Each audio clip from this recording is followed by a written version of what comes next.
नमस्कार। Colonel academy के online platform पर एक बार फिर से आपका स्वागत है। आज का जो हमारा वीडियो है वो दरोगा भर्ती की तैयारी में आजकल जो लोग बच्चे लगे हुए हैं, बड़े ज़ोर शोर से माहौल बना हुआ है, क्योंकि 2016 में जो भर्ती आई थी उसके बाद उसकी परीक्षा हुई अगले साल, तब से लेकर के अब तक दरोगा भर्ती के इंतज़ार में लोग हैं और पढ़ाई कर रहे हैं। कई बच्चे हैं जो 2017 में, 18 में, 19 में पढ़ाई करते रहे हैं और उसके पहले के भी, यानी 2016 के पहले भी लोग तैयारी किए थे, जो इस बार भी प्रतियोगी परीक्षा में शामिल होने वाले हैं। उनके लिए एक सलाह है हमारी, और इसीलिए मैं इस वीडियो को लेकर के आपके समक्ष उपस्थित हुआ हूँ। खास करके मैं संविधान और मूल विधि पढ़ाता हूं, तो मैं उसके विषय में ही आपको राय दे रहा हूं। और इसमें क्या है कि मूल विधि और संविधान में बहुत सारे बदलाव हो गए पिछले साल से लेकर के पीछे कई वर्षों में, यानी कि 2017 से लेकर के 2019 तक बहुत सारे बदलाव हुए और बहुत सारे टीचर पुराने अधिनियमों को पढ़ा रहे हैं। बहुत सारे बच्चे जो पुराने अधिनियम को पढ़े हुए हैं उसी के भरोसे वो परीक्षा देने की तैयारी में हैं। शायद उनको पता नहीं है कि बदलाव हो गया है या उन्हें कोई मार्गदर्शन देने वाला नहीं है। इसलिए मैंने सोचा कि मैं आपको थोड़ा सा उसके चैप्टर के साथ गाइड कर दूं कि कहाँ कहाँ कितने सारे बदलाव हुए हैं, और आपको संविधान और मूल विधि दोबारा पढ़ने की आवश्यकता है अगर आपने 2020 से पहले का पढ़ा हुआ है।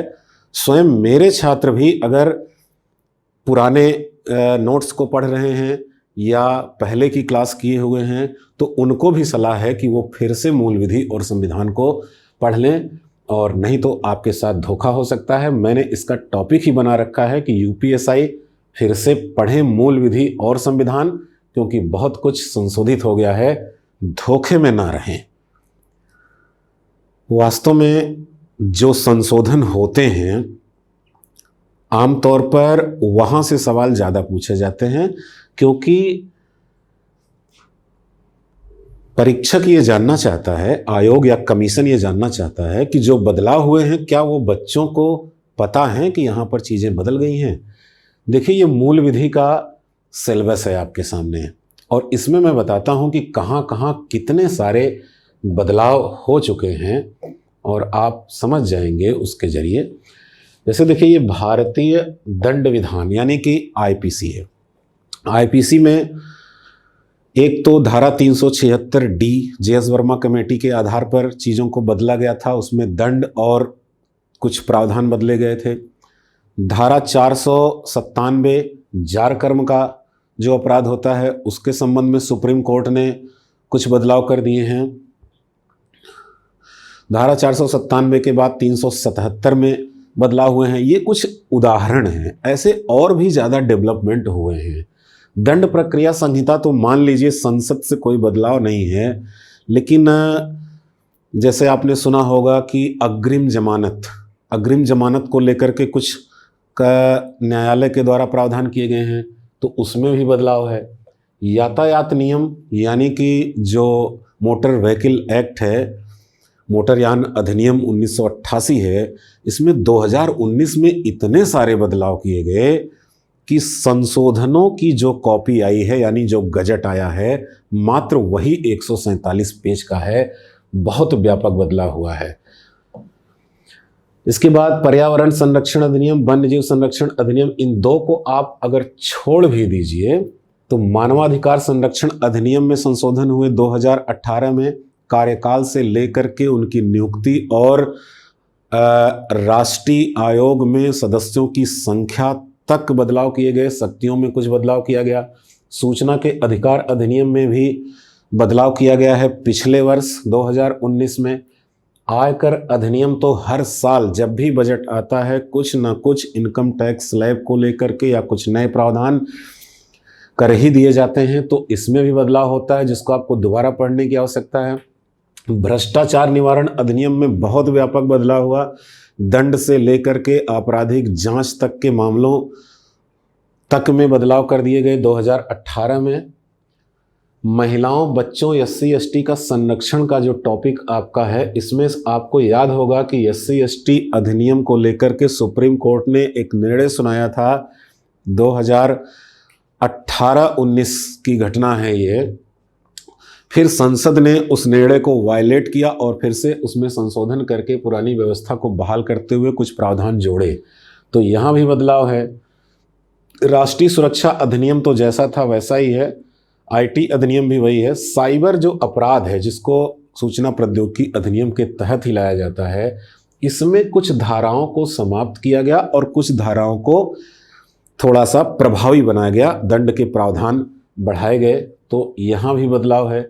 जनहित याचिका में हमेशा डेवलपमेंट होता रहता है, यानी कि सुप्रीम कोर्ट के निर्णयों के आधार पर जनहित याचिका, जैसे आपको पता होगा कि पहले एक मुकदमा कोई दाखिल करता था जिसका अहित होता था। बाद में पोस्ट कार्ड के जरिए भी जनहित याचिकाएं दाखिल होने लगी। उसके बाद न्यूज़पेपर की कटिंग को संज्ञान में लेकर के भी, न्यूज़पेपर में छपने वाली खबरों को संज्ञान में लेकर के भी न्यायाधीश इस पर निर्णय सुनाने लगे। तो हमेशा ये डेवलपमेंट होता रहता है और अब भी आपको बहुत कुछ डेवलपमेंट इसमें इस नए साल में मिलेगा।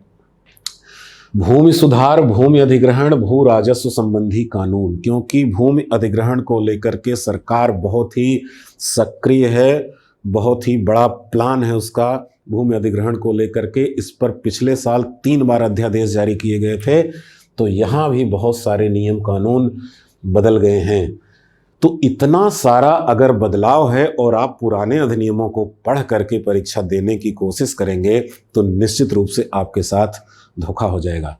हमने अपने कर्नल एकेडमी के ऐप में जो कुछ भी पढ़ाया है, जो कुछ भी वीडियो अपलोड कराया है, वो बिल्कुल संशोधित और अपडेट प्रावधानों के साथ अपलोड कराया है। आप चाहें तो उसकी मदद ले सकते हैं, या आप जहां कहीं भी पढ़िए संशोधित अधिनियमों को ही पढ़िए, क्योंकि संशोधनों से ही सवाल ज़्यादातर पूछे जाते हैं। ये तो मूल विधि की बात रही। अगर इसके बाद हम संविधान की बात करें, भारत का संविधान, इसमें भी बहुत सारे डेवलपमेंट न्यायालय के द्वारा और खुद संसद के द्वारा किए गए हैं। कुछ मैं उदाहरण आपको देता हूं, पूरा तो यहाँ पढ़ाया नहीं जा सकता है, मैं बहुत ज़्यादा समय भी आपका नहीं लेना चाहता इस सलाह के लिए। जैसे एक तो जम्मू कश्मीर का पूरा मैटर आप जानते हैं, जो बदलाव हुए हैं। इसमें कश्मीर को अलग और लद्दाख को अलग किया गया। सिर्फ विशेष राज्य का दर्जा ही नहीं खत्म किया गया, बल्कि कश्मीर को अलग और लद्दाख को अलग संघ शासित क्षेत्र बनाया गया। कश्मीर में विधानसभा का प्रावधान भी किया गया। तो एक बदलाव यहाँ पर आप मान सकते हैं। लोकसभा में एंग्लो इंडियन का जो प्रावधान था, यानी कि 552 सदस्य हुआ करते थे लोकसभा में, अब इसमें से 2 सदस्य कट जाएंगे, यानी अब 550 सदस्य ही होंगे। और इसी तरीके से विधानसभा में जो एक एंग्लो इंडियन के मनोनयन का प्रावधान था, उसको भी जनवरी 2020 में 104वें संविधान संशोधन के द्वारा समाप्त कर दिया गया।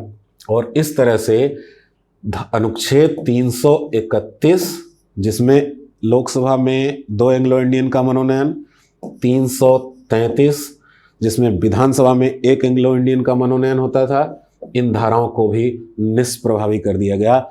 इसके साथ साथ सुप्रीम कोर्ट के निर्णयों के आधार पर संविधान के बहुत सारे प्रावधानों को बदला गया है। लेकिन दुर्भाग्य से मैं देख रहा हूं, दिल्ली से लेकर के प्रयागराज होते हुए पटना तक का कोई भी टीचर आपको अपडेट अधिनियम नहीं पढ़ा रहा है। या तो वो मेहनत नहीं कर रहे हैं या उन्हें पता नहीं है, लेकिन अहित सिर्फ बच्चों का होगा। इसलिए आपको मेरी तरफ से एक कठोर सलाह है कि आप बिल्कुल अपडेट अधिनियम और बिल्कुल नए प्रावधानों को पढ़ेंगे, तभी आपको परीक्षा में सफलता मिल पाएगी और तभी आप सरकारी नौकरी, यानी कि इस खास करके UPSI परीक्षा के संदर्भ में मैंने कहा है, तो आप वहाँ सफलता अपनी सुनिश्चित कर पाएंगे। उम्मीद है कि आपको इस वीडियो से काफ़ी मदद मिलेगी। बहुत बहुत धन्यवाद।